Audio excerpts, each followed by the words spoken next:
Good morning, Radhe Radhe, जय श्री कृष्णा। नमस्कार साथियों, सभी मित्रों, मेरे प्रिय विद्यार्थियों। मैं मेघराम सर आज आपके सामने हम इंडियन पॉलिटिकल और इंडियन पॉलिटिकल का टॉपिक लेकर आए हैं। वो संसद लेकर आए। जी हाँ, आज हम संसद पढ़ने वाले हैं, आज हम पार्लियामेंट पढ़ने वाले हैं। बहुत ही अच्छा टॉपिक होगा, शानदार जानदार, नई सोच, नई उमंग, नई तकनीक के साथ हम आपके सामने हाजिर है ऑनलाइन क्लास के माध्यम से। साथियों, मित्रों, विद्यार्थियों, ये जो क्लास होने वाली है ये RPSC, UPSC, RAS, REET, CTET, RP, SI, पटवार सभी प्रतियोगी परीक्षाओं के लिए बहुत ही शानदार क्लास है। आप इस क्लास को ज़रूर देखें, अंत तक ज़रूर आप क्लास को देखें। तो देखिए साथियों, हम सीधा हमारे लेक्चर पर आ जाते हैं। हम पढ़ने वाले हैं संसद, जिसे पार्लियामेंट कहा जाता है। इस संसद का उल्लेख संविधान के भाग 5 में किया गया है। अगर हम आर्टिकल की बात करें 79 से 122 तक आर्टिकल तक संसद का उल्लेख किया गया है। संसद को ब्रिटेन से लिया गया है और संसद 3 अंगों से मिलकर बनी होती है। तो देखिए साथियों, तो सबसे पहले पढ़ रहे हैं हम, क्या पढ़ रहे हैं? संसद पढ़ रहे हैं। क्या पढ़ रहे हैं? हम संसद पढ़ रहे हैं। तो देखिए, सबसे पहला इसका पॉइंट है वो है गठन। जी हाँ, क्या है? गठन। तो देखिए, संसद का गठन पढ़ते हैं हम। भारत के संविधान के अनुच्छेद 79 में इसका उल्लेख किया गया है। किसमें? 79 में। हाँ जी, किसमें? भारत के संविधान के अनुच्छेद 79 में संसद का गठन का उल्लेख किया गया है। भारत के संविधान के अनुच्छेद 79 में संसद का उल्लेख किया गया है कि भारत में एक संसद होगी, एक पार्लियामेंट होगी। इसका उल्लेख संविधान के अनुच्छेद 79 में किया गया है। ठीक है ना? अब इसमें क्या उल्लेख किया गया है कि संसद होगी, ये लोकतंत्र की जननी कहलाएगी। और ये संसद होगी, ये लोकतंत्र में बहुत बड़ी इसकी भागीदारी होगी, बहुत बड़ी इसकी हिस्सेदारी होगी। और इस संसद में 3 अंग हैं। क्या है साथियों? इसके 3 अंग प्रमुख हैं। साथियों, इसके कितने अंग हैं? 3 अंग हैं। तो देखिए, अगर हम संसद के इसी गठन की बात करते हैं तो ये जो संसद है इसके साथियों 3 अंग बोल सकते हैं। क्या बोल सकते हैं? इसके 3 अंग या 3 अंगों से मिलकर संसद का निर्माण किया गया है। तो इसमें अपन पढ़ सकते हैं, एक आपके लोकसभा, क्या पढ़ सकते हैं? एक आपके लोकसभा, एक साथियों राज्यसभा और एक आपके राष्ट्रपति। समझ पा रहा आपके? जो संसद है ये 3 अंगों से मिलकर बनी है। दिल्ली पुलिस, राजस्थान पुलिस और पटवार में सीधा क्वेश्चन पूछा गया है कि संसद कितने अंगों से मिलकर बनी है। ऑप्शन में ये तीनों थे। ठीक है ना? लोकसभा, राज्यसभा, या लोकसभा, राज्यसभा, राष्ट्रपति, या इनमें से कोई नहीं, उपयुक्त सभी। तो यानी कि लोकसभा, राज्यसभा, राष्ट्रपति, इन तीनों से मिलकर संसद का निर्माण किया गया है। और इस संसद का उल्लेख किसमें आपको बताया था मैंने अभी? संविधान के भाग 5 में। किसमें? संविधान के भाग 5 में इस संसद अध्याय का उल्लेख किया गया है। आपको पता होना चाहिए, हमारे भारतीय मूल संविधान में 22 भाग थे। 5वां भाग भारत की इंडियन पार्लियामेंट संसद का उल्लेख किया गया है। अगर मैं आपसे अनुच्छेद की बात करता हूँ, किसकी? अगर मैं अनुच्छेद या इनको बोलते हैं आर्टिकल, इनकी अगर मैं बात करता हूँ तो साथियों मित्रों 79 से 122 तक यानी कि संसद का गठन, इसका कार्यकाल, इसके प्रावधान, इसकी शक्तियाँ, इसका त्यागपत्र, ए से जेड तक संसद की सभी गतिविधियों का अध्ययन वो अनुच्छेद 79 से 122 के बीच में साथियों मित्रों किया गया है। और भाग कौन सा? डिवीजन भाग 5 में संसद का उल्लेख अच्छी तरह से बखूबी किया गया है। तो हम पढ़ रहे हैं कौन सा आर्टिकल? अनुच्छेद 79 में इस बात का उल्लेख किया गया है कि भारत में एक संसद होगी, भारत में एक पार्लियामेंट होगी, जिसका गठन 3 अंगों से मिलकर किया जाएगा। एक आपके साथियों लोकसभा, एक आपके राज्यसभा और एक आपके राष्ट्रपति, ये तीनों मिलकर संसद का गठन करेंगे। ठीक है ना। तो इसका उल्लेख किसमें है? तो इसका उल्लेख संविधान के 79 में किया गया है। काफ़ी बार कुछ बेसिक एग्जाम में सीधा प्रश्न पूछ लिया जाता है। यदि आप कंपटीशन तैयारी कर रहे हैं, आप कॉलेज के स्टूडेंट हैं, तो काफ़ी बार क्वेश्चन ऊपर से ही पूछ लिया जाता है। आपको तैयार रहना साथियों। पेन कॉपी हाथ में ले लीजिए, नोटबुक बनाएं, नोट्स बनाएं। देखिए, राज व्यवस्था पॉलिटिकल को हम लेकर आए ऑनलाइन क्लास के माध्यम से इस कोरोना काल में। हमारा केवल ध्येय है आपकी पढ़ाई रेगुलर रहे, यही हमारा ध्येय है। ठीक है ना। तो यहाँ पे समझने की चीज़ ज़्यादा है, लेकिन फिर भी पेन को भी साथ में रखें, बिंदुओं को नोट करते रहें, ताकि आपके दिमाग में सभी फैक्ट तथ्य क्लियर होते चले जाए साथियों। अब देखते हैं, अब जो ये जो आपके लोकसभा है, ये आपके राज्यसभा है और ये आपके राष्ट्रपति है। तो कितने हुए ये साथियों? 3 अंग हो गए। कितने हो गए? ये 3 अंग हो गए। ठीक है ना। इसकी मैं आपको एक शानदार ट्रिक बताता हूँ, आप जीवन में नहीं भूलेंगे। देखो, आपको क्या बोलना है? सरला, से रे ला। देखो, काफी बार एग्जाम में हम भूल जाते हैं कि किस अनुच्छेद में राज्यसभा है, किस में लोकसभा है, किस में संसद का गठन किया गया है। लेकिन आपको चिंता करने की कोई आवश्यकता नहीं है, क्योंकि ये ट्रिक आपको रामबाण ट्रिक है बिल्कुल। ठीक है ना, ब्रह्मास्त्र एक प्रकार का। तो देखिए, आपको क्या लिखना? सरला। याद हो गई, एक ट्रिक है सरला, लिख लिया आपने। अब देखिए, आप क्या करना है? गिनती लिखनी है, क्योंकि अब पता है कि 79 से अनुच्छेद चालू है संसद का। तो 79, 80 और 81 लिख दिया। तो क्या समझे? 600 हो गई हमारे संसद। क्या हो गई? 600 हो गई हमारे संसद। इसका उल्लेख संविधान के 79 में किया गया है। रे साथियों, मित्रों, विद्यार्थियों, रे से हो गई आपके राज्यसभा, और राज्यसभा का उल्लेख अनुच्छेद, कौन से? अनुच्छेद 80 में राज्यसभा का उल्लेख किया गया है। ला से लोकसभा, और इसका उल्लेख संविधान के अनुच्छेद 81 में इसका उल्लेख किया गया है। तो आपको समझ में ही होगा, बहुत ही शानदार क्लास है, एकदम बहुत अच्छी क्लास है, आपके जीवन में काम आने वाली बात है। हम भारतीय लोकतंत्र में रहते हैं, हम देश के नागरिक हैं।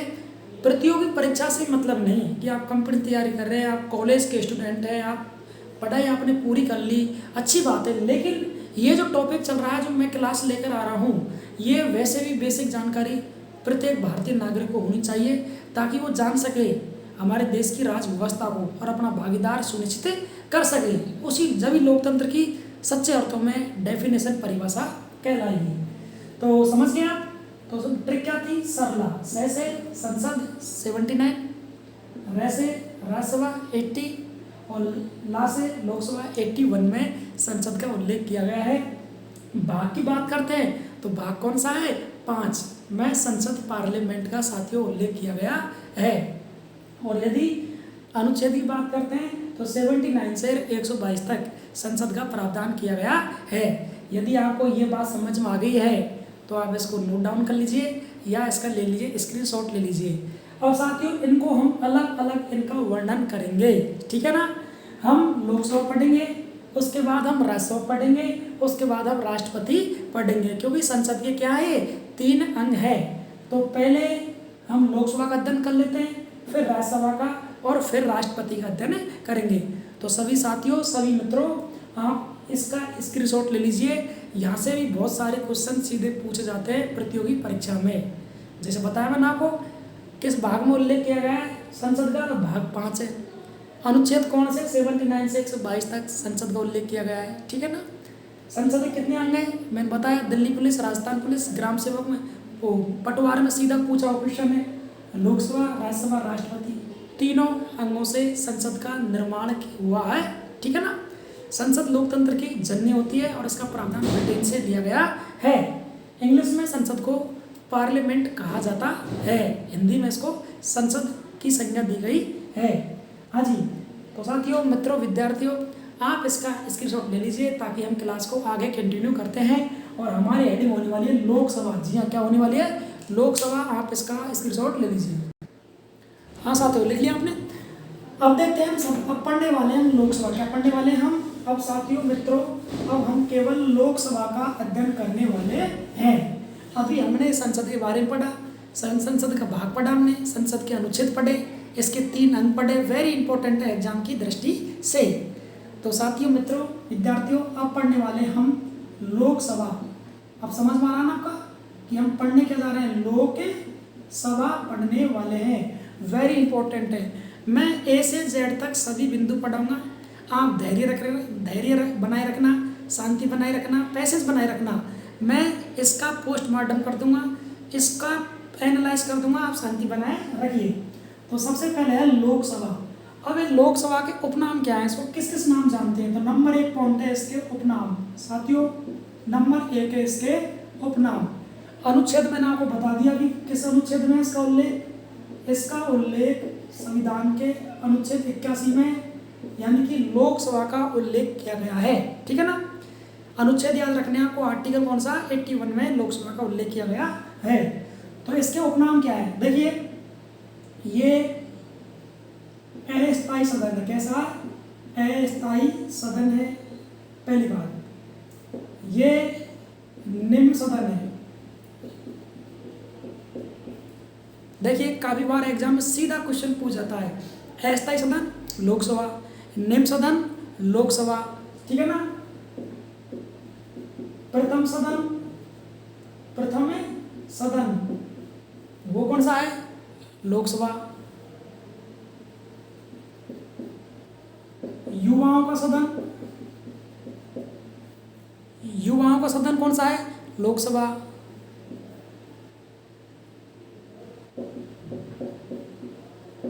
भावनाओं का सदन कौन सा है? वो भी आपके लोकसभा है। केवल हम लोकसभा पढ़ रहे हैं। लोकसभा संसद का अंग है। इसका उल्लेख संविधान के अनुच्छेद आर्टिकल 81 में किया गया है। लोकसभा का उपनाम क्या साथी? दोबारा सुन लीजिए, अस्थायी सदन कहते हैं। अस्थायी क्यों कहते हैं? क्योंकि ये भंग हो सकता है कभी भी। ये निम्न सदन है। कैसा है? ये निम्न सदन कहा जाता है संसद में इसको। ये प्रथम सदन है क्योंकि लोकसभा का चुनाव प्रत्यक्ष रूप से जनता के द्वारा होता है, सर्वाधिक संख्या है इसमें, इसलिए सदन कैसा है? प्रथम है। ये युवाओं का सदन है। युवाओं का सदन कैसे साथियों? क्योंकि जिसकी आयु 25 वर्ष हो चुकी हो तो लोकसभा का नामांकन भर सकता है, तो इसमें युवा भाग लेते हैं बिल्कुल जो। तो युवाओं का सदन भी किसको कहा जाता है? और ये भावनाओं का सदन है। ठीक है ना? ये लोकतंत्र की जनता का भावना का सदन भी कहा जाता है। साथियों ये इसके उपनाम है। केवल हमने लोकसभा में एक हेडिंग पढ़ी है, अनुच्छेद 81, और पहली हेडिंग पढ़ी है इसके उपनाम। इनको आप अंडरलाइन कर लीजिए, एग्जाम की दृष्टि से क्या है? ये इंपॉर्टेंट है। ठीक है ना? हाँ जी, लिख दिया आपने? लिख लीजिए। हाँ जी। अब देखिए साथियों पॉइंट नंबर 2, अब है अधिकतम संख्या। क्या? अधिकतम संख्या। हाँ जी, वेरी इंपॉर्टेंट है एग्जाम की दृष्टि से। साथियों क्लास को आप शेयर जरूर करते रहें। सभी विद्यार्थी, आपके मित्र, आपके क्लासमेट, आपके साथी, जो भी विद्यार्थी, जो भी स्टूडेंट, चाहे उसकी तैयारी पूरी हो चुकी है या कॉलेज का विद्यार्थी या कंपटीशन का विद्यार्थी या तैयारी कर रहा है या करने वाला है, जो एजुकेशन शिक्षा से जुड़ा हुआ है, उस क्लास को, इसको पहुंचाना आपकी जिम्मेदारी और भागीदारी है। आपके जितने संपर्क में सभी को इस क्लास को शेयर कीजिए, ताकि सभी विद्यार्थियों को, सभी मित्रों को, सभी साथियों को, सभी हमारे विद्यार्थियों को इसका लाभ अधिक से अधिक मिल सके। ये जिम्मेदारी आपकी है। इस कोरोना काल में हम आपके लिए, सिर्फ आपके लिए, आपका भला हो, आपके उज्जवल भविष्य की हम कामना करते हैं। इसी आशा से हम लगातार हमारी रेगुलर क्लासें, बिल्कुल रोज़ क्लासें आ रही है, उसका आप आनंद और एंजॉय लीजिए और साथियों को भी उसका आनंद लेने दीजिए, वो आपके हाथों में है। तो देखिए अधिकतम संख्या, तो यानी कि इस लोकसभा में जो अधिकतम संख्या होती है साथियों, वो होगी आपके 552। कितनी होगी? हम केवल लोकसभा का अध्ययन कर रहे हैं। पेन को भी उठा लीजिए, लोकसभा के बारे में दिमाग लगाइए और इनके उत्तरों को, प्रश्नों को लिखते रहिए, लिखते रहे साथ में। तो लोकसभा में अधिकतम संख्या कितनी होगी? वो 552 लोकसभा में अधिकतम संख्या होगी। साथियों आप नोट लगा के लिख सकते हैं, अलग से एक नोट लगा के लिख सकते हैं, और नोट में लिखना क्या है कि इसकी संख्या अधिकतम कितनी हो सकती है और कब तक के लिए हो सकती है। ठीक है ना? तो देखिए 84वें संविधान संशोधन में, 84वें संविधान संशोधन और साथियों ये हुआ 2001 में, ठीक है ना। 84वें संविधान संशोधन में लोकसभा की जो सीटें हैं, लोकसभा की सीटें हैं, इनको 2026 तक क्या कर दिया, यथावत कर दिया। क्या कर दिया, यथावत कर दिया। यानी कि 2026 तक हमारे लोकसभा की जो अधिकतम संख्या है ये 552 रहेगी, इससे अधिक नहीं हो सकती है अधिकतम संख्या। मेरा क्या बिंदु, केवल दूसरा क्वेश्चन आ जाए, आप एसएससी तैयारी कर रहे हैं, आप बैंक की कर रहे हैं, आप किसी भी प्रतियोगी परीक्षा की तैयारी कर रहे हैं और क्वेश्चन आ जाए लोकसभा में अधिकतम संख्या कितनी होती है, तो उत्तर क्या होगा, वो उत्तर होगा कि 552 होगा। नोट लिख के लिखना नीचे, 84वें संविधान संशोधन। अब संशोधन कैसे होगा आप सब जानते हैं। संशोधन की प्रक्रिया साथियों, मित्रों, विद्यार्थियों, अफ्रीका देश से ली गई है। संविधान के अनुच्छेद 368 में आर्टिकल में किसका, संशोधन का उल्लेख किया गया है। तो उसमें संशोधन करके और जो लोकसभा की अधिकतम संख्या है 84वें संविधान संशोधन सन 2001 में, इसकी संख्या को 2026 तक निश्चित कर दिया गया है। तो ये क्या पॉइंट होगा आपका, अधिकतम संख्या। तीसरा पॉइंट लेते हैं लोकसभा का, आप इसका साथ में लिखते रहें ताकि आपको दिक्कत नहीं आए। अब साथियों वर्तमान की बात करते हैं, किसकी, वर्तमान संख्या किसकी, लोकसभा की। देखिए पॉइंट जमाना, पहला पॉइंट हमारा उपनाम हो गया, दूसरा अधिकतम संख्या हो गई और तीसरा होगा वर्तमान संख्या। तो वर्तमान संख्या को देखते हैं। तो देखिए साथियों 524 व्यक्तियों का राज्यों से सीधा क्या होता है, चुनाव होता है। क्या होता है, प्रत्यक्ष रूप से चुनाव होता है। और जो 19 व्यक्ति हैं, क्या है 19 व्यक्ति, ये 19 व्यक्ति कहाँ से आते हैं, ये इनका संबंध केंद्रों से, कहाँ से हैं, केंद्र शासित प्रदेशों से इनका चुनाव होता है। इसको अंडरलाइन कर लीजिए साथियों, समझ गए आप। और हमारे भारतीय संविधान के संशोधन 104 में इस बात को हटा दिया कि 2 एंग्लो इंडियन समुदाय से भारत का राष्ट्रपति लोकसभा में व्यक्तियों को मनोनीत करता, उनकी प्रक्रिया को आज वर्तमान एनडीए सरकार ने समाप्त कर दिया गया है, ठीक है ना। संविधान के 104वें संशोधन में भारत के राष्ट्रपति को शक्ति दी गई थी कि 2 व्यक्तियों को लोकसभा में क्या करता, मनोनीत। आज उस शक्ति को समाप्त कर दिया गया है, यानी कि 2 व्यक्तियों का चुनाव अब एंग्लो इंडियन के द्वारा नहीं होगा, ठीक है ना। तो साथियों अगर क्वेश्चन आ जाए, तीसरा पॉइंट है हमारा लोकसभा में वर्तमान संख्या। तो लोकसभा में जो वर्तमान संख्या है, जी हाँ, लोकसभा में जो वर्तमान संख्या है वो साथियों कितनी है, 524। तो किससे, राज्यों से चुनाव होता है, किससे चुनाव होता है, सीधे राज्यों से चुनाव होता है। कैसे होता है, जैसे मान लीजिए हमारा राजस्थान है, अब राजस्थान से 25 एमपी सांसद जो मतदाता 18 साल से ऊपर है प्रत्यक्ष रूप से चुनाव कर उनको सीधा लोकसभा दिल्ली भेजते हैं। ऐसे ही गुजरात की बात करें तो 26 सांसदों को गुजरात राज्य की जनता भेजती है। तो ऐसे ही भारत के वर्तमान में कितने स्टेट हैं, 28 राज्य हैं और 8 यूटी हैं। तो 28 राज्यों से 524 व्यक्तियों को चुनाव होता है वर्तमान में। मैंने आपको संख्या बताई साथियों वर्तमान की, क्योंकि जम्मू कश्मीर था, आज ये राज्य नहीं है, आज इसमें क्या बन गए, 2 यूटी बन गए।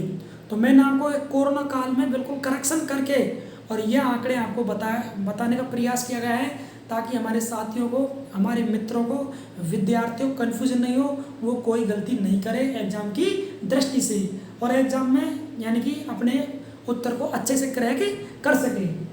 तो 524 भारत के राज्यों से Lok Sabha MP member of parliament सदस्यों का चुनाव किया जाता है। राज्यों से प्रत्येक जनता के द्वारा जो मतदाता है जिनकी आयु 18 साल हो चुकी है, जिनका मतदाता सूची में नाम है, और 19 व्यक्ति वर्तमान में भारत के यूटी केंद्र शासित प्रदेशों से इनका चुनाव किया जाता है। साथियों यहाँ तक अगर समझ में आ गया तो आप कमेंट्स करें, यानी कि इस क्लास को लाइक कीजिए। मैं समझ जाऊँगा कि मेरे विद्यार्थियों को, साथियों को, मित्रों को अच्छे से पढ़ रहे हैं रेगुलर और समझ में भी आ रहा है। और फिर भी आपके कोई कन्फ्यूजन है, कोई डाउट है तो कमेंट्स बॉक्स में आप उसको ज़रूर बताना, हम उसको सुधारने का इम्प्रूवमेंट करेंगे, सुधार करेंगे।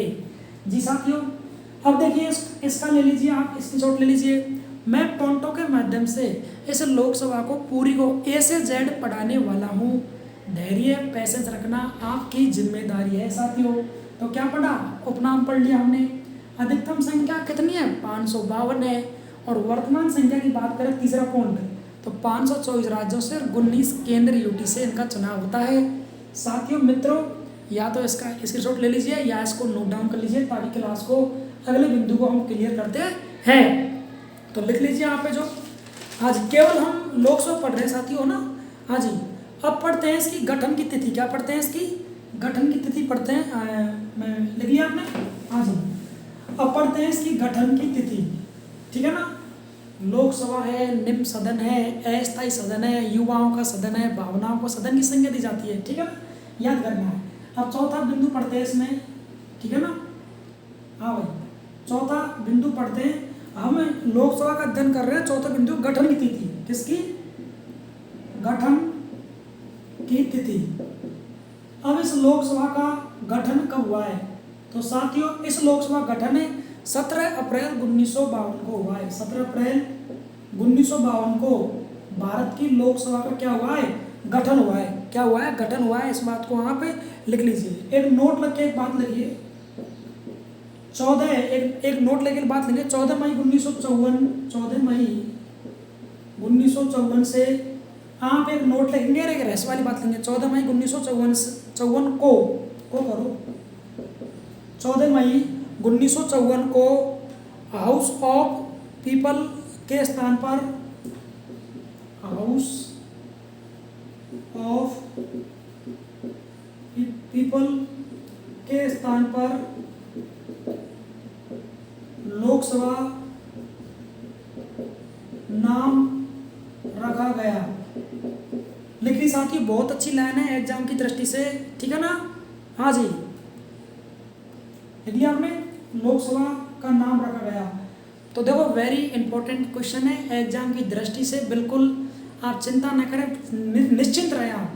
आप किसी भी तैयारी कर रहे हैं, चाहे आप सिविल सेवा कर रहे हैं, आप RSC कर रहे हैं, फर्स्ट ग्रेड की, सेकंड ग्रेड की, कॉलेज लेक्चर की, यानी जिस भी प्रतियोगी परीक्षा में अगर संसद का टॉपिक है वहाँ लोकसभा का है, तो आपको कोई क्वेश्चन गलत नहीं होने वाला है।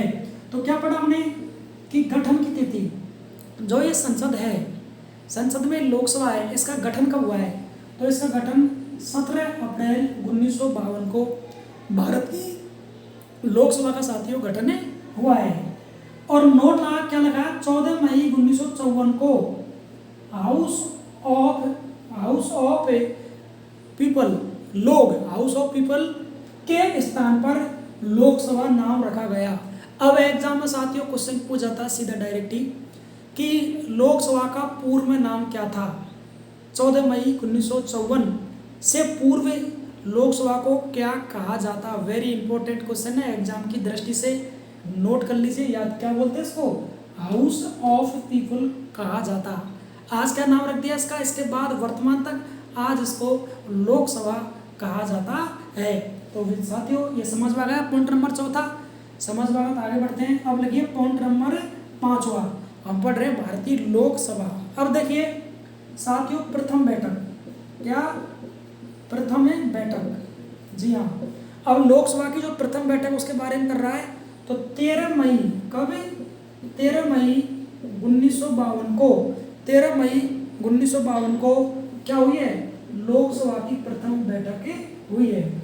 बहुत ही अच्छा, बहुत ही शानदार क्वेश्चन है एग्जाम की दृष्टि से, और काफ़ी बार प्रतियोगी परीक्षाओं में ये क्वेश्चन साथियों पूछा गया है। तो क्या याद करेंगे आप कि प्रथम बैठक हमारा, देखो पॉइंटों के माध्यम से मैंने बोला ना, A से Z तक लोकसभा के सारे पॉइंट क्लियर हो जाएंगे, कोई पॉइंट छूटेगा नहीं। बस आप शांति धैर्य बनाए रखिए। आपका प्यार, आपका स्नेह, आपकी दुआएं अगर हमारे साथ रहेगी, हमको जुनून मिलेगा, उत्साह मिलेगा। हम अच्छे से प्रयास करेंगे, नई ऊर्जा, नई तकनीकी के साथ हम ऐसे ही सिलेबस लेसन आपके सामने ऑनलाइन क्लास के माध्यम से आपके सामने लाते रहेंगे, ठीक है ना।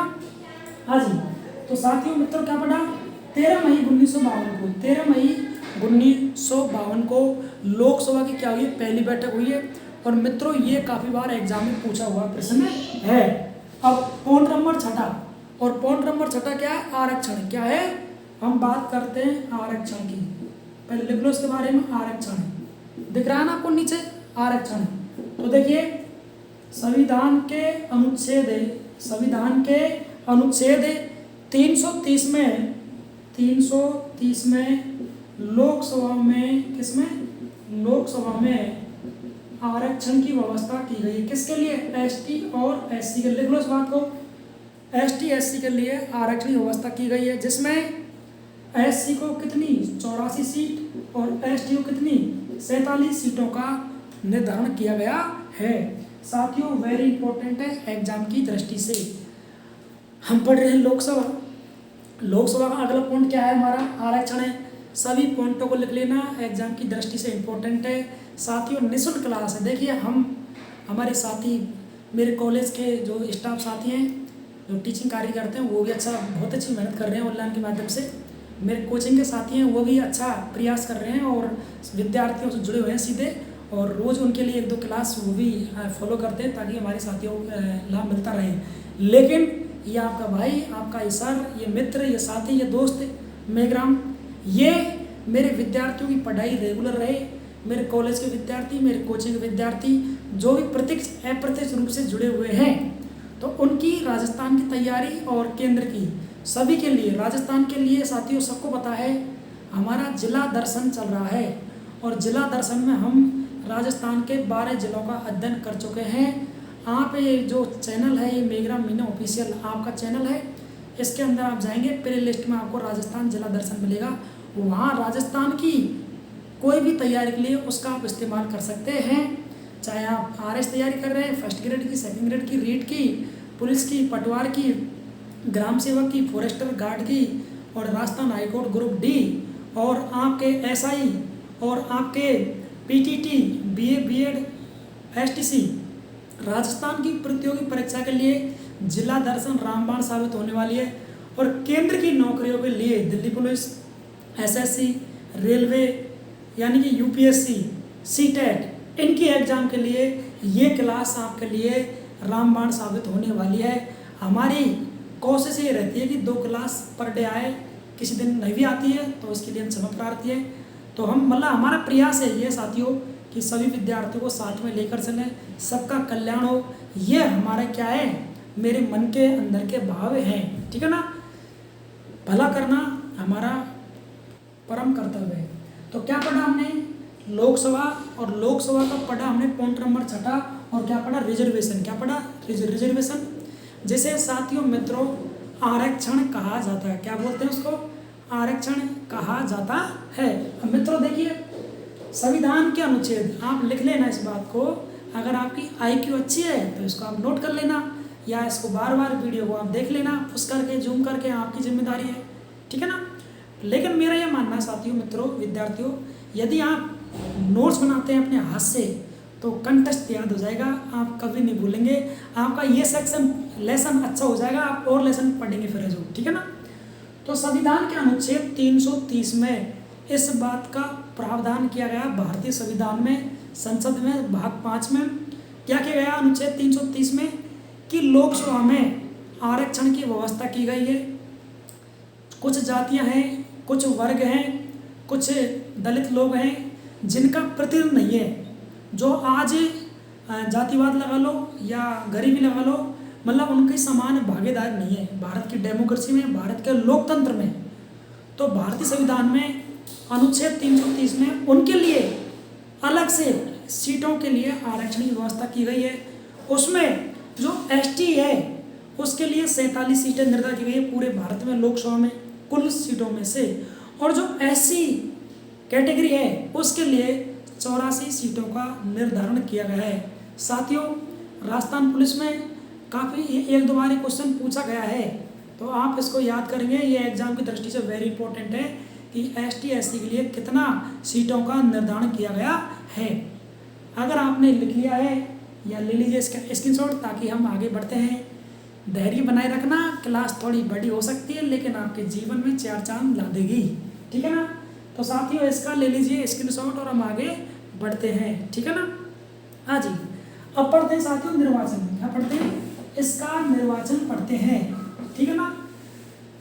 कुछ विद्यार्थियों के कमेंट्स आ रहे हैं, बार बार मैसेज आ रहे हैं कि सर कि राज्यपाल को पढ़ाएं, मुख्यमंत्री को शांति बनाए रखें। हमने केंद्र से चालू किया है, पहले केंद्रीय टॉपिक हो जाने दो समय से, उसके बाद हम सभी राज्य के टॉपिक हैं, जैसे राज्यपाल हुआ, मुख्यमंत्री हुआ, उच्च न्यायालय हुआ, पंचायती राज हुआ, सभी टॉपिकों को लेकर आएंगे। जो कॉलेज के स्टूडेंट हैं उनको बेनिफिट होने वाला है, कंपटीशन के विद्यार्थियों को पूरा बेनिफिट होने वाला है। और निकट भविष्य में एग्जाम होने वाली है, रीट जैसी बहुत बड़ी भर्ती होने वाली है, पटवार जैसी भर्ती होने वाली है। तो आप निश्चिंत हो जाएं, आपके लिए समय ज़रूर लगेगा, लेकिन हम क्लास लेकर आएंगे, आप हमसे जुड़े रहिए बस। ठीक है ना। हाँ जी। तो अब पढ़ते हैं साथियों पॉइंट नंबर 7वां। और क्या पढ़ते हैं? हाँ जी, इसका निर्वाचन पढ़ते हैं। क्या पढ़ते हैं? इसका निर्वाचन पढ़ते हैं, यानी कि लोकसभा का निर्वाचन किस आधार पर होता है, ये हमारा अगला पॉइंट है। तो देखिए साथियों, वयस्क मताधिकार के आधार पर भारत की लोकसभा का गठन किया जाता है। मैं बात करता हूँ संविधान के अनुच्छेद 61 में 1989 में संशोधन के द्वारा जो वोट देने की आयु थी 21 से घटाकर उसे 18 वर्ष कर दिया। भारत के प्रत्येक राज्य का नागरिक, केंद्रों का नागरिक जिसकी आयु 18 वर्ष है, जिसका मतदाता सूची में नाम है, वह सीधा प्रत्यक्ष लोकतंत्र में उसकी भागीदारी होती है। 5 वर्ष में चुनाव होते हैं और लोकसभा का सीधा गठन करने में वयस्क मताधिकार के द्वारा इसका निर्वाचन किया जाता है। तो लिख सकते हैं, आप लिख लो, क्या लिखेंगे? वयस्क मताधिकार के द्वारा निर्वाचन। साथियों धैर्य बनाए रखें, सोच रहे होंगे इसका कार्यकाल सब कुछ आने वाला, योग्यताएं सब, मैंने क्या कहा, ए से जेड तक लोकसभा की सभी चीज़ें आ रही है। अभी हमारा ये 7वां पॉइंट चल रहा है, निर्वाचन, सभी पॉइंट आएंगे। आप धैर्य पैसेंस बनाए रखें, आपके लिए मेहनत किए और आप चिंता न करें। जब हमारी राजव्यवस्था पूरी हो जाएगी, जिन साथियों को, जिन मित्रों को, विद्यार्थियों को, हमारे भाई बहनों को, किनको भी नोट चाहिए, किसी को या तैयारी कर रहा है IAS की, RS की, रीट की, फर्स्ट ग्रेड की, कॉलेज लेक्चर की, पटवार की, जिन किसी को ये पॉलिटिकल, भारत का संविधान, ये जितने भी टॉपिक है, अगर उसका नोट्स चाहिए तो वो नोट्स मैं आपको उपलब्ध करा दूंगा क्लास, सभी क्लास पूरी होने के बाद। जब तक आप भी नोट्स बना लें ताकि पढ़ाई अच्छी हो जाए। तो साथियों क्या पढ़ा?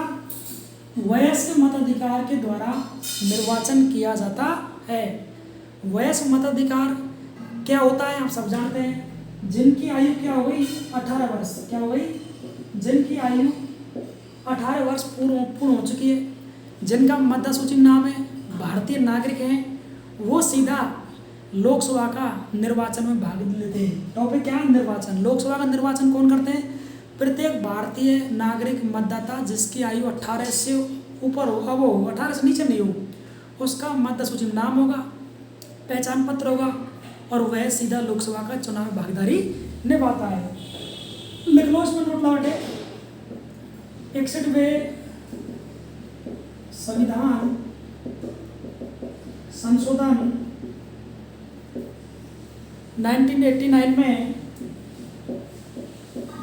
मतदान की आयु 21 से घटाकर 18 वर्ष से कर दी गई। साथियों मित्रों को समझे आप, बहुत अच्छी लैंग्वेज है। बहुत सारे एग्जाम में क्वेश्चन सीधा पूछा गया है कि कौन से संविधान संशोधन में मताधिकार की आयु घटा दी। क्वेश्चन है एग्जाम में, तो कौन सा है? 61 आर्टिकल 61वें अनुच्छेद में, ठीक है ना, सॉरी 61वें संविधान संशोधन में। और अगर सन पूछे तो 1989 में, ये एग्जाम में इम्पोर्टेंट है। तो पहले वोट देने की आयु 1989 से पहले वोट देने की आयु क्या थी? 21 वर्ष थी। फिर संसद में क्या हुआ? संशोधन हुआ। किससे होता है? संविधान के अनुच्छेद 380 द्वारा। ये प्रक्रिया कहाँ से ली गई है? ये दक्षिण अफ्रीका से ली गई है। और संसद में संशोधन करके, और साथियों वोट देने की आयु थी 21 से घटाकर उसे 18 वर्ष कर दिया गया था, ठीक है ना। तो इसको भी आप नोट लाकर लिख लीजिए। 61वें संविधान संशोधन 1989 में मताधिकार वोट देने की आयु को 21 से घटाकर 18 वर्ष कर दिया गया था। तो समझ गया। तो ये हो गया इसका निर्वाचन। किसका निर्वाचन? लोकसभा का निर्वाचन। अब देखिए अपना पॉइंट नंबर 8वां है। हाँ जी, अब लिखिए चुनावी पद्धति। कौन सी? चुनावी पद्धति। अब लोकसभा की चुनावी पद्धति क्या है, पहले आप लिख लीजिए। फर्स्ट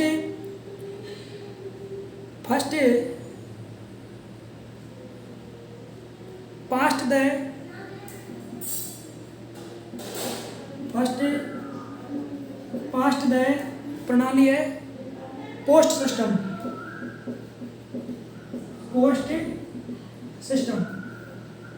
अब ये कब एक प्रणाली है। टॉपिक हमारा चुनाव पद्धति कि लोकसभा में कौन व्यक्ति विजयी होगा। तो क्या है ये? First past the post system. तो साथियों क्या होता है, मान लीजिए कोई उम्मीदवार है, कोई एमपी है, समझ लीजिए एग्जांपल से कोई लोकसभा का क्या है एमपी है, उसने चुनाव लड़ा। अब 2 प्रतिनिधि है, उनके मान लो 50% या बराबर उनको मत हासिल हुए, और अगर किसी के एक अधिक प्राप्त हो गया, तो अगर उसकी मत क्या हो गए 51 हो गए, तो उसी को ही विजेता घोषित कर दिया जाएगा। क्या समझे आप? लोकतंत्र में एमपी के चुनाव में एक से अधिक उम्मीदवार चुनाव लड़ते हैं। 18 वर्ष के मतदाता भारतीय नागरिक उनको वोट देते हैं। उसमें 50-50 का फार्मूला लागू होता है, जिसे इंग्लिश में first past the post system कहा जाता है। इसमें क्या होता है, सर्वाधिक जिसको मत मिलता है, सर्वाधिक जिसको साथियों मत मिलता है, वही जीत उसकी निर्धारित की जाती है। ऐसी प्रणाली को, ऐसे सिस्टम को साथियों मित्रों क्या कहते हैं? उसको first past the post system कहा जाता है। एक अधिक मत आने पर उसकी विजय घोषित की जाती है। ऐसा संविधान में, भारतीय लोकतंत्र में, इंडियन डेमोक्रेसी में, पार्लियामेंट में, ठीक है ना, ऐसा उल्लेख किया गया है। किसमें? लोकसभा के अधीन। तो ये हो गया यहाँ पर चुनावी पद्धति, इसको अंडरलाइन कर लीजिए, ठीक है ना। लिख सकते हैं वैसे यहाँ और लिखे तो सर्वाधिक मत प्राप्त व्यक्ति की जीत घोषित की जाती है। जीत घोषित की जाती है। जिस व्यक्ति को सर्वाधिक मत प्राप्त हुए हैं उसी की जीत घोषित की जाती है। ऐसा उपबंध इसे संविधान में किया गया है। तो इसको अंडरलाइन कर लीजिए साथियों, ताकि आगे बढ़ते हैं, अगले बिंदु को लेकर आएंगे लोकसभा के लिए। नोट डाउन कर लीजिए या इसका आप आगे लिख लीजिए, ठीक है ना। हाँ जी, लिख लिया आपने? लिख लिया तो आगे बढ़ते हैं। अगला बिंदु है साथियों, अब पढ़ेंगे, अभी पढ़ा हमने निर्वाचन। क्या पढ़ा? निर्वाचन पढ़ा। अभी पढ़ा हमने जीतने क्या सिस्टम वो पढ़ा, ठीक है ना। अब पढ़ने वाले हम इसमें योग्यता है। क्या पढ़ने वाले? अगला बिंदु जो भी है, अगला बिंदु है जो भी योग्यता है साथियों। क्या पढ़ने वाले हैं? योग्यता है। अब योग्यता क्या होगी? क्वालिफिकेशन बोलेंगे, वो क्या होंगी? किसकी? लोकसभा की। लोकसभा की योग्यता क्या होंगी आप देख सकते हैं, ठीक है ना। हाँ जी, तो साथियों आपको सबको पता है योग्यता क्या होंगी। नंबर 1, भारत का नागरिक हो। ये सबके लिए, ये लगा सरपंच, पंचायती राज से, नगरीय निगम से, सब जगह है, तो है ना। ये तो प्रत्येक लगा, सरपंच से लगा, प्रधानमंत्री, सबके लिए ये होता है। दूसरा क्या होता है? आयु 25 वर्ष या अधिक हो। आयु 25 वर्ष या अधिक हो। लोकसभा का चुनाव लड़ने के लिए उम्मीदवार की आयु 25 वर्ष होनी चाहिए या इससे अधिक होनी चाहिए, ये कंपलसरी है, ठीक है ना। और तो वह लाभ के पद पर आसीन हो, वह लाभ के पद पर आसीन न हो, ठीक है ना।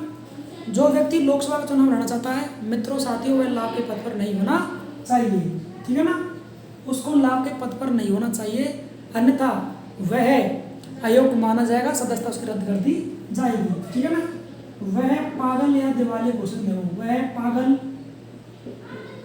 वह दिवालिया घोषित न हो, ठीक है ना। लिख लो इस बात को। वह पागल या दिवालिया घोषित न हो। कौन घोषित न हो? जो उम्मीदवार है, जो कैंडिडेट है, एमपी का चुनाव लड़ रहा है, वह पागल या दिवालिया घोषित नहीं होना चाहिए। ठीक है ना। तो ये क्या है, इसकी मुख्य योग्यताएं सबसे इम्पोर्टेंट क्या थी? 25 वर्ष या उससे अधिक क्या होना चाहिए? उसकी आयु, उसकी उम्र होनी चाहिए। किसके? लोकसभा के लिए। इसीलिए लोकसभा को युवाओं का सदन कहा जाता है, भावनाओं का सदन की साथियों संज्ञा दी जाती है। अब मित्रों देखिए अगला पॉइंट देखिए, कार्यकाल क्या होता है? अगला पॉइंट है कार्यकाल। किसका? लोकसभा का कार्यकाल। ठीक है ना, लोकसभा का कार्यकाल। देखिए सामान्य तौर पर लोकसभा कार्यकाल 5 वर्ष होता है। कितने वर्ष का होता है? 5 वर्ष का होता है। देखिए जब लोकसभा में किसी दल को पूर्ण बहुमत मिल जाता है और उसका लोक सरकार बन जाती है, प्रथम बैठक से सरकार बनने से और 5 साल तक वह सरकार, वह पार्टी, वह दल, ठीक है ना, प्रधानमंत्री और राष्ट्रपति की सलाह से यानी कि उनकी नियुक्ति हो जाएगी और सरकार संचालन होगी। लेकिन नोट, इसे पूर्व में इसका विघटन हो सकता है। क्या हो सकता है? इसका विघटन हो सकता है। और विघटन क्या कैसे होगा? इसके बहुत सारे रीजन हैं। जैसे मान लीजिए प्रधानमंत्री अपना त्याग पत्र दे दे। देखो साथियों, मित्रों, मेरे प्रिय विद्यार्थियों, सोचने समझने की बात है। ये राजव्यवस्था है, राजव्यवस्था को जितना आप समझेंगे उतना ही आपके लिए फायदा होगा। रटना नहीं है, रटन विद्या नहीं है। हिंदुस्तान का लोकतंत्र है, डेमोक्रेसी है, हमको गर्व होना चाहिए। मुझे भी 130 करोड़ भारतीय नागरिकों को गर्व होना चाहिए कि हम हिंदुस्तान में रहते हैं और भारत में रहते हैं और दुनिया का सबसे बड़ा लोकतंत्र है, सबसे बड़ी संरचना स्ट्रक्चर है जो उसके अंदर अधीन रहते हैं। ठीक है ना। तो हमको इसका गर्व होना चाहिए, इसको समझना चाहिए, इसकी प्रक्रिया को, इसके प्रोसेस को समझना चाहिए ताकि प्रत्येक भारतीय नागरिक लोकतंत्र को सच्चे अर्थों में समझ सके। और मैं तो ये भी कहता हूँ, सोशल मीडिया पे आवाज़ उठाता हूँ कि हमारी राजस्थान सरकार हो या भारत केंद्र सरकार हो, सरकार कोई भी हो, सभी सरकारों को सभी विश्वविद्यालयों में, सभी कॉलेजों में, सभी स्कूलों में यानी कि कक्षा 8 से या कक्षा 6 से संविधान नामक कंपलसरी बुक एक लागू कर देनी चाहिए ताकि प्रत्येक भारतीय नागरिक को जानकारी लोकतंत्र के बारे में हो सके। ठीक है ना। क्योंकि अब लोकतंत्र को अब इस ये राजव्यवस्था है, इसको कॉलेज वाले विद्यार्थी ही पढ़े जिसने पॉलिटिकल साइंस लिए, जैसे 11वीं 12वीं में, बीए में, एमए में तो सिविक्स लिए, तो वही पढ़ सकेगा इसको, बाकी पढ़ेंगे नहीं। अब आ जाओ कंपटीशन में, तो कंपटीशन में हर एग्जाम में राजव्यवस्था टॉपिक नहीं है, कुछ कंपटीशन में ये टॉपिक है, किस में नहीं है। तो हमारे भारत के 15 से 20% लोग इस राजव्यवस्था को पढ़ पाते हैं, इसलिए हमारे लोकतंत्र में आप कलंक कह लो, लोकतंत्र हमारा सफल नहीं हो पा रहा है। क्यों? क्योंकि अभी अपना देश पूरा साक्षर नहीं है। हमारे भारत की साक्षरता आज 74% है, जो सही मायने में नहीं है। क्या है हमारे लोकतंत्र में परिभाषा क्या है? देखो, मैं एक जिम्मेदार नागरिक, एक शिक्षक होने के नाते मेरा फर्ज आपको बता रहा हूँ। कोई भी भारतीय नागरिक अपनी भाषा में पढ़ सकता है, लिख सकता है, वह साक्षर कहलाता है। तो ये जब जाके हमारी साक्षर, कोई बच्चा है, कोई बालक बालिका है, कक्षा 3-4 में है, अपना नाम लिख देगा, मम्मी पापा का नाम लिख देगा, भारत सरकार रहती है, वह साक्षर है। तब जाकर हमारे देश की साक्षरता क्या है? 74% है। जबकि पश्चिमी देशों में, ब्रिटेन, यूरोप, कनाडा, वहाँ क्या सिस्टम है, कोई भी नागरिक मैट्रिक पास कर लेता है, 10th पास कर लेता है, वह साक्षर मान जाता है। तब जाकर साक्षरता क्या है उनकी? 90+ साक्षरता है। अगर हमारे भारत में ऐसा नियम कर दे कि 10वीं पास करने वाले कोई साक्षर बन जाएगा, उल्टा कर दो, साक्षरता भारत की 47 से नीचे आ जाएगी। ये सत्य बात है। तो लोकतंत्र तो बड़ा है, लेकिन लोकतंत्र को चलाने वाले, लोकतंत्र को जिनके हाथों में लोकतंत्र का रिमोट कंट्रोल है, वो अच्छे व्यक्ति होने चाहिए, महान इंसान होने चाहिए, स्वच्छ व्यक्ति होने चाहिए, जाति धर्म से ऊपर लोकतंत्र को चलाए। और जो देश के नागरिक है वो पढ़े लिखे और शिक्षित होने चाहिए ताकि वो लोकतंत्र का अच्छे समर्थन कर सके, सही का समर्थन, गलत का खुलकर विरोध कर सके। ठीक है ना। फिर भी मुझे आपको गर्व होना चाहिए कि हिंदुस्तान का सबसे बड़ा लोकतंत्र है, उसमें हम रहते हैं साथियों। तो क्या पढ़ा आपने? अब विघटन कैसा होगा लोकसभा का? जब भारत का प्रधानमंत्री त्याग पत्र दे दे तो लोकसभा, समस्त मंत्रिमंडल बर्खास्त हो जाएगी, तो लोकसभा विघटन होगा, सीधी सी बात है। अगर मान लो किसी मंत्री के खिलाफ, मंत्रिमंडल के खिलाफ विपक्ष के द्वारा लोकसभा में बहुमत पेश किया जाए अविश्वास प्रस्ताव सरकार के खिलाफ, प्रधानमंत्री के खिलाफ, किसी मंत्री के खिलाफ। मान लीजिए प्रधानमंत्री या कोई मंत्री संविधान का उल्लंघन करता है, संविधान की मर्यादा का उल्लंघन करता है, कदाचित कार्य करता है, तो ऐसी स्थिति में विपक्ष के द्वारा अविश्वास प्रस्ताव प्रधानमंत्री के खिलाफ, किसी मंत्री के खिलाफ लाया जा सकता है। और यदि वह प्रस्ताव पारित हो गया तो लोकसभा विघटित हो जाएगी, ठीक है ना। और कैसे हो सकती है? राष्ट्रपति प्रधानमंत्री की सलाह पर, प्रधानमंत्री की एडवाइस पर भारत का प्रेसिडेंट राष्ट्रपति इस लोकसभा को भंग या विघटित कर सकता है। तो क्या पढ़ा? कार्यकाल लोकसभा का साथियों मित्रों 5 वर्ष का होता है, ठीक है ना। लोकसभा कार्यकाल 5 वर्ष का ही होता है, लेकिन प्रथम बैठक से 5 वर्ष तक इसका कार्यकाल रहता है। लेकिन लोकसभा अस्थायी सदन है, कभी ये भंग हो सकती है, कभी विघटन हो सकती है। क्यों? वो उल्लेख आपको मैंने बता दिया। कैसे? प्रधानमंत्री के त्यागपत्र देने पर, किसी मंत्री या सरकार के खिलाफ विपक्ष द्वारा अविश्वास प्रस्ताव लाए जाने पर। अगर वह अविश्वास प्रस्ताव लोकसभा में पेश हो जाता है तो लोकसभा विघटन होना माना तय हो जाएगा, ठीक है ना। तो साथियों मित्रों विद्यार्थियों, इसका ले लीजिए स्क्रीनशॉट या इसको नोट डाउन कर लीजिए ताकि आगे बढ़ते हैं। अभी हमारे और बिंदु लोकसभा का दर तो कौन सा होगा? पॉइंट ए कार्यकाल कौन सा होगा? इसका कार्यकाल हो गया, ठीक है ना। लिख लीजिए यहाँ पे जो, ठीक है ना। एक नई बात और लिख सकते हैं आप, नोट लगा के लिख लो, बहुत रहस्य वाली बात है। 42वें संविधान संशोधन, 42वें संविधान संशोधन भारतीय संविधान में हुआ है संशोधन, 42 संविधान संशोधन, ठीक है ना। 1976 में लोकसभा के कार्यकाल को 5 वर्ष से बढ़ाकर 6 वर्ष कर दिया गया। वेरी वेरी इंपॉर्टेंट फैक्ट है और अच्छी बात है, इसको आप नोट कीजिए, एनालाइज कीजिए। क्या कीजिए? 42वें संविधान संशोधन क्या कहता है? 42वां संविधान संशोधन 1976 में आया था, जिसमें लोकसभा का कार्यकाल 5 वर्ष से बढ़ाकर क्या कर दिया? 6 वर्ष में। अब आप कहेंगे साहब कि लोकसभा कार्यकाल तो 5 वर्ष का वर्तमान में सामान्य थे, तो ये 6 कैसे हो गया? फिर दोबारा से क्या हुआ? संशोधन हुआ। तो नोट दूसरा लिखिए, नोट नंबर 1, नोट नंबर दूसरा क्या लिखने? देखो 44वां संविधान संशोधन, 44वां संविधान संशोधन 1978 में लोकसभा के कार्यकाल को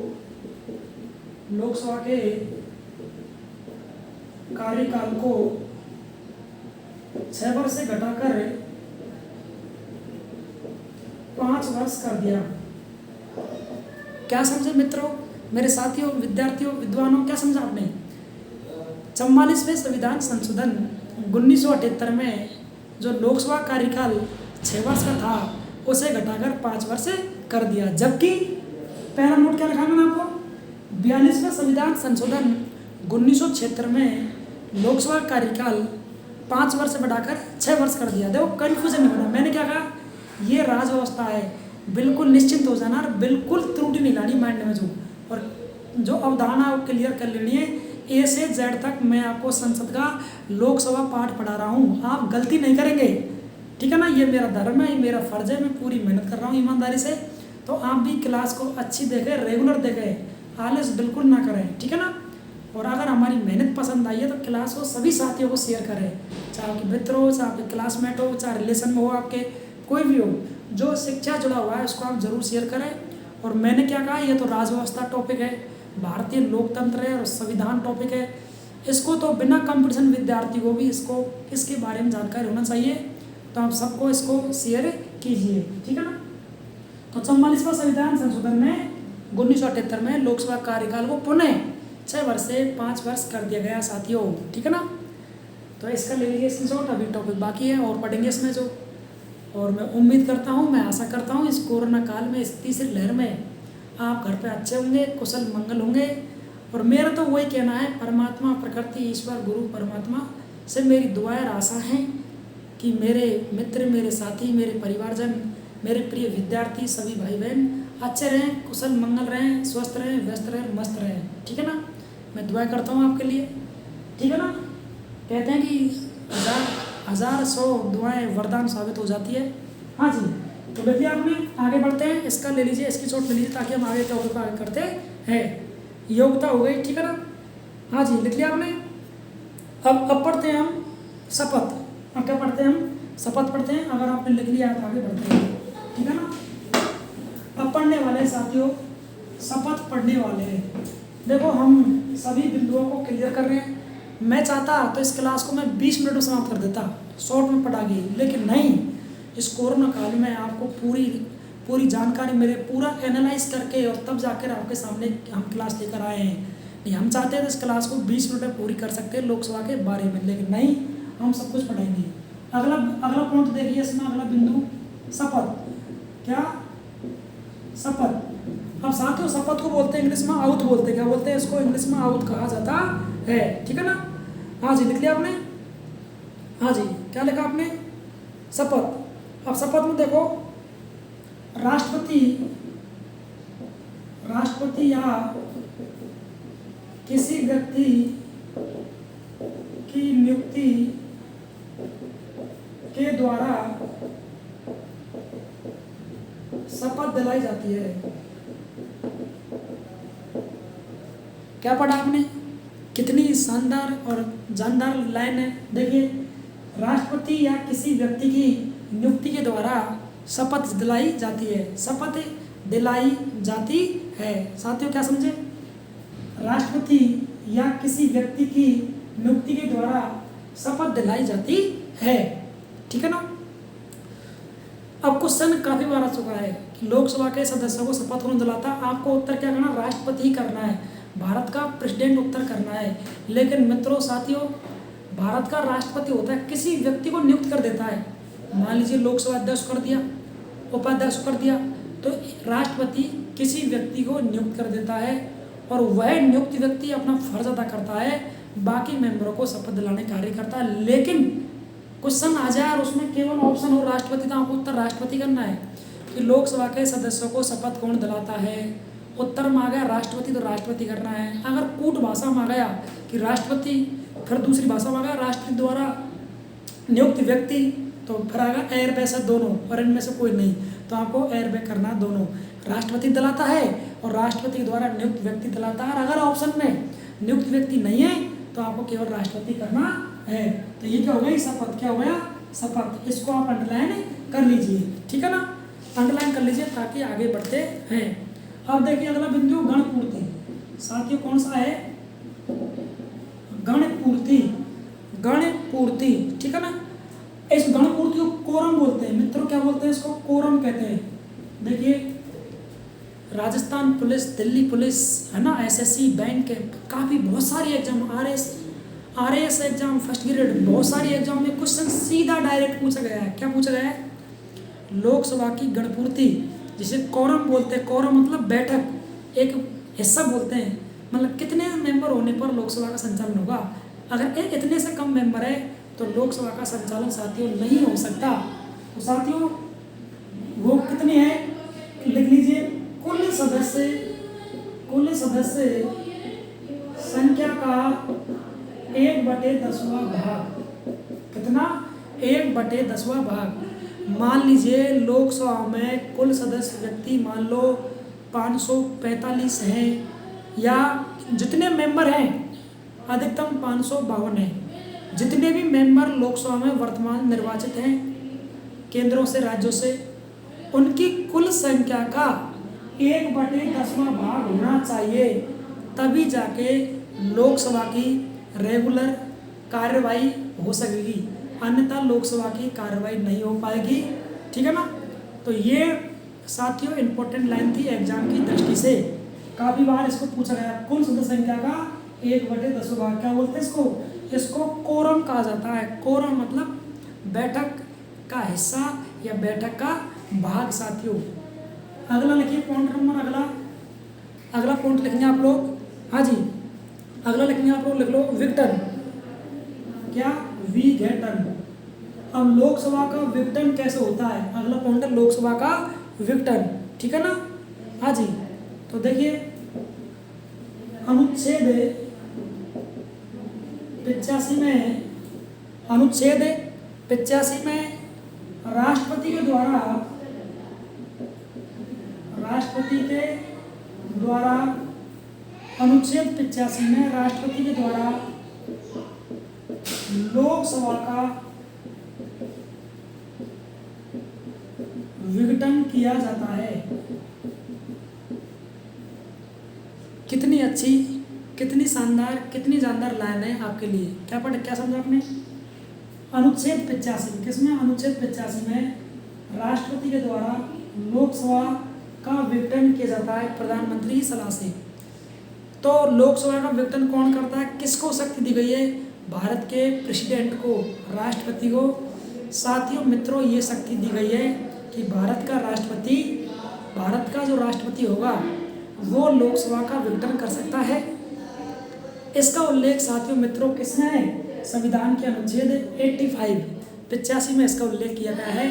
लोकसभा का विघटन भारत का राष्ट्रपति करता है। इसको नोट डाउन कर लीजिए साथियों। क्लास अभी बाकी है और कुछ हम पढ़ने वाले हैं, ठीक है ना? हाँ जी, अब लिखिए पॉइंट नंबर 14, पीठासन अधिकारी।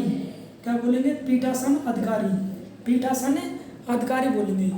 देखियो मैं अलग से साथियों, मैं अलग से क्लास लेकर आऊँगा इस पीठासन अधिकारी की। इसको लोकसभा का क्या कहते हैं? इसको लोकसभा का, हाँ साथियों, तो क्या समझा आपने? जो पीठासन अधिकारी होता है इसकी क्लास में अलग से लेकर आऊँगा। लोकसभा अध्यक्ष बोलते हैं, इसकी मैं अलग से क्लास लेकर आऊँगा। यहाँ तो लोकसभा पढ़ रहे हैं इसलिए एक शब्द पढ़ रहा हूँ उसको मैं, कि पीठासन अधिकारी। देखिए जो लोकसभा में जिस दल की सरकार बनती है, जिस सरकार को बहुमत मिलता है, उसकी बैठक हो जाती है, ठीक है ना? मंत्रियों का चयन हो जाता है, वो सब चीज़ प्रोसेस होता है। लेकिन कुल व्यक्तियों में से या तो सीनियरिटी के आधार पर या उन्हीं व्यक्तियों में से क्या होता है, बहुमत के माध्यम से एक लोकसभा अध्यक्ष का चुनाव किया जाता है, जिसे लोकसभा का स्पीकर कहते हैं। इसको स्पीकर की संज्ञा दी गई है। लोकसभा का अध्यक्ष लोकसभा का स्पीकर होता है, इसे पीठासन अधिकारी कहते हैं। तो ये इसका या तो ये सीनियरिटी के आधार पर, या सरकार का कोई सीनियर एमपी होगा, या इसका कुल सदस्य हैं उनमें से चुनाव किया जाएगा, ठीक है ना? तो लिख सकते हैं, क्या लिखेंगे आप? लोकसभा के सदस्यों में से एक व्यक्ति का चुनाव। अब ये चुनाव कैसे होगा? या तो वो सीनियर होगा, या पार्टी का वरिष्ठ नेता होगा, या हो सकता है चुनाव के माध्यम से, या मंत्री तय करेंगे, या प्रधानमंत्री, बहुमत की सरकार है तो ये कई बार चुनाव भी हो जाते हैं। इसको मैं अलग से लेकर आऊँगा। केवल मैंने यहाँ पढ़ा है लोकसभा का अध्यक्ष भी होता है। लोकसभा का अध्यक्ष को पीठासन अधिकारी कहते हैं। और साथ ही लोकसभा का जो अध्यक्ष होता है इसका चुनाव सदस्यों में से किया जाता है। तो इसको मैं अलग से लेकर आऊँगा।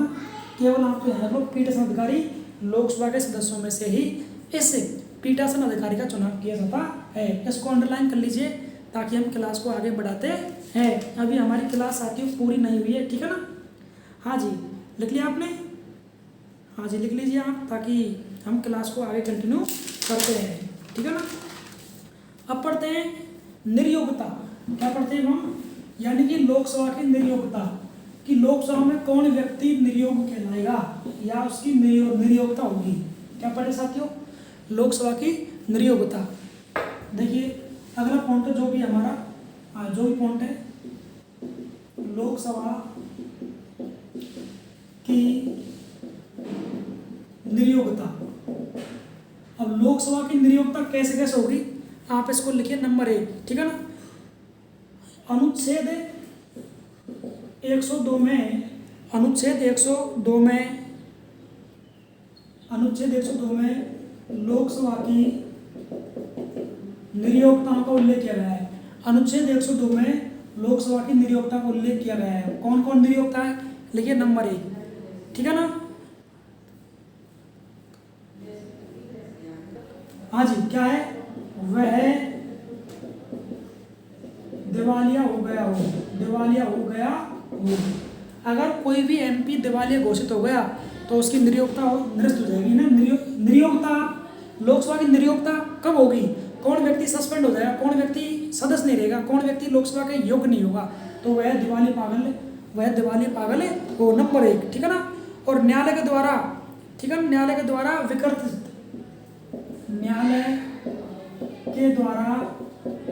किसी लोकसभा के व्यक्ति को भारत के न्यायालय के द्वारा उसे क्या किया जाएगा? न्यायालय के द्वारा उसे विकृचित घोषित किया गया हो, ठीक है ना। तो भारत की न्यायालय के द्वारा उसे विकृचित घोषित किया गया हो, वो भी निर्योग्यता के अधीन आ जाएगा। कौन है? हम पढ़ रहे हैं संसद की लोकसभा की निर्योग्यता, ठीक है ना। संसद की लोकसभा की निर्योग्यता पढ़ रहे हैं, ठीक है ना। और संसदीय विधि में, कानून में निर्योग्यता घोषित हो चुका हो, जो संसद के नियम बने हुए हैं निर्योग्यता के, जो अनुच्छेद का अधीन उसकी शर्तों को पूर्ण नहीं करता तो उसको भी निर्योग्यता घोषित कर दिया जाएगा। तो साथियों ये थी लोकसभा की निर्योग्यता। क्या थी? लोकसभा की निर्योग्यता, ठीक है ना, लोकसभा की निर्योग्यता, ठीक है ना।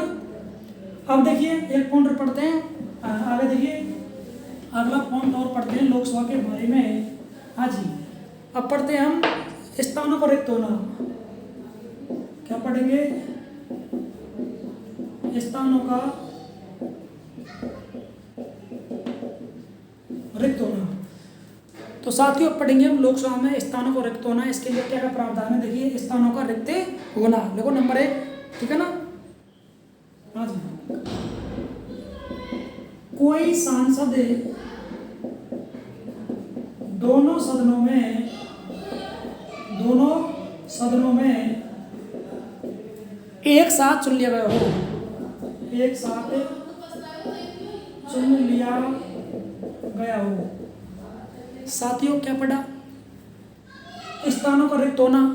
अब लोकसभा में स्थान रिक्त कैसे होंगे? देखिए कोई व्यक्ति है, मान लो कोई भी एक MP है, सांसद है, उसका चुनाव राज्यसभा के माध्यम से हो गया, उसी का चुनाव लोकसभा में हो गया, तो उसको एक पद रिक्त करना होगा। तो ऐसे स्थान पर स्थान रिक्त हो गया, उसका पद रिक्त माना जाएगा। 2 जगह से हुआ है यानी पद को धारण नहीं कर सकता, तो एक कंडीशन इसमें है, ठीक है ना। दूसरा, उसके द्वारा स्वयं पद का परित्याग किया गया हो,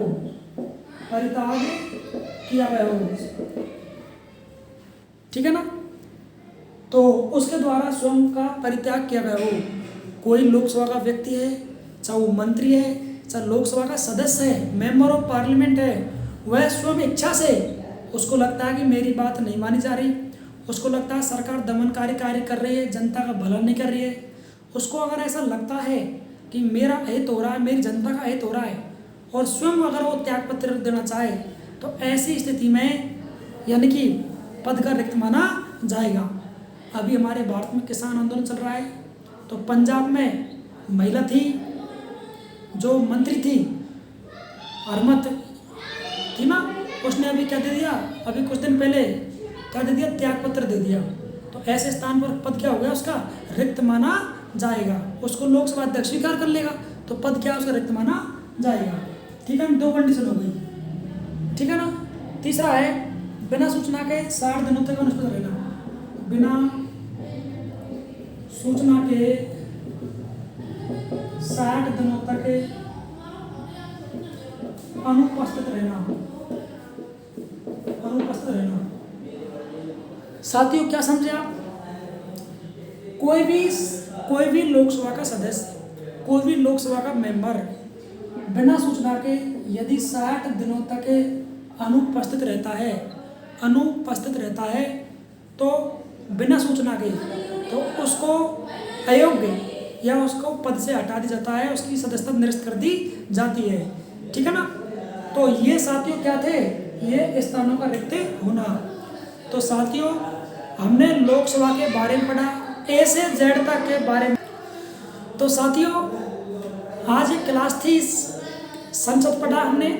संसद को ब्रिटेन से लिया गया है, संविधान के भाग 5 में इसका उल्लेख है, अनुच्छेद 79 से 122 तक उल्लेख है। हमने ए से जेड तक लोकसभा को समझाने का प्रयास किया गया है। पूरी शिद्दत के साथ हमने मेहनत की, बिल्कुल तैयार होकर आए थे, नए जोश, नई उमंग, नई ऊर्जा के साथ, ताकि मेरे मित्र, मेरे साथी, मेरे सभी प्रिय स्टूडेंट कॉलेज और इस कंपटीशन के जिन्होंने पढ़ाई पूरी कर ली और तैयारी में जी जान लगा रहे हैं, सबके लिए क्लास थी। सभी विद्यार्थियों के लिए आप इस क्लास को अच्छी तरह देखिए। पसंद आई तो आप इसको सब्सक्राइब जरूर करें चैनल को, और बेल आइकन पर ऑल नोटिफिकेशन करें, ताकि सभी क्लासों का नोटिफिकेशन आपको मिलता रहे। और आप अपने मित्रों को, साथियों को इस क्लास को ज़रूर शेयर करें, ताकि मेरी जो मेहनत है जो रंग लाएगी, मेरे सभी विद्यार्थियों को इसका लाभ मिले। सब इस क्लास को पढ़ें, सब इसको देखें। आप नोट्स के माध्यम से एक रजिस्टर तैयार कर लीजिए, चाहे आप इस क्लास को बार बार देखकर अपनी तैयारी में चांद लगा सकते हैं। साथियों, मित्रों, विद्यार्थियों, आज की क्लास बहुत ही शानदार थी, एकदम जहर, हरियाणी भाषा में बोले अति सुंदर, एक्सीलेंट क्लास है आज की, और आप भी मान गए होंगे अगर आपने क्लास पूरी देखी है। तो अच्छे रहिए घर पर और सकारात्मक ऊर्जा के साथ रहिए। तो मुझे दीजिए इजाज़त। जय हिंद, जय भारत, राधे राधे, जय श्री कृष्णा, जय जवाहर। फिर मिलते हैं अगली कक्षा में अगले टॉपिक, अगले लेसन को लेकर। जब तक के लिए नमस्कार, और आप इस क्लास को पढ़ते रहिए, आनंद लेते रहिए, और साथ ही मित्रों को शेयर करना ना भूलें।